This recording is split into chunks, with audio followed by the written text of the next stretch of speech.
Hi everyone, Kevin from HockeyShare.com here. Today we're going to show you the basics of our drill diagrammer.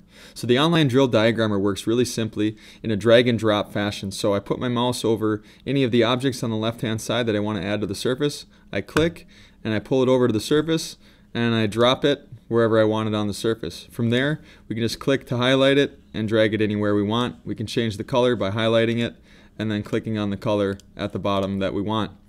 So now let's show you how to add action lines, and this is going to cover some of the biggest questions we get, and it's real simple. We drag out the action lines, and what you're going to see is there's the standard action line like I just drug out, and then there's one that has a small S by it, and the difference is going to be the number of endpoints by default that the lines have. The S just stands for straight line, so in this case it's going to start with just two endpoints, a start point and an end point. The standard line we drew out has three, so it's aimed more towards creating arcs or curves in different patterns. From here, either of these lines can be drawn freehand. So all we have to do is highlight the line that we want to use, click on the freehand curve drawing icon down here, and you can see now it's enabled. And then all we do is we click on the surface where we want the next endpoint to be. So again, now all these again are movable. Drag and drop, change the arc of them, change the pattern of them, change the look of them, change the spacing of them, whatever you want to manipulate the line. When you're done, just simply turn off the freehand curve drawing tool. And now if we want to add an end arrow, just drag the end arrow right to the end of the line and you'll see it snaps to perfect orientation.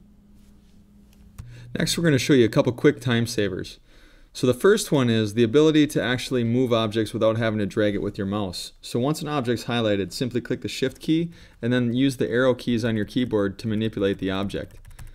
If you want to remove the object, simply hold down Shift and click Delete.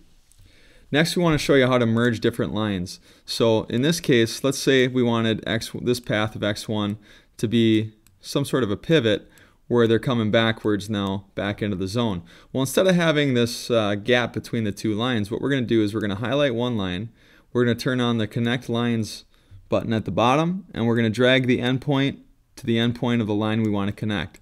And we'll just turn off that option, and now what you'll see is this line actually moves as a single line in terms of the endpoints, but there's no seam between our lines. And so it's a nice way to smooth out your diagrams just a little bit. If we didn't like the actions, we always have the undo and redo options down below, and we just click it and you'll see it's going to walk me back through every single step that I made on the diagrammer. The last quick tip we want to show you today is the object numbering. So as long as you have object numbering enabled at the bottom here, we can turn it off and you'll see the 1 goes away from our X1.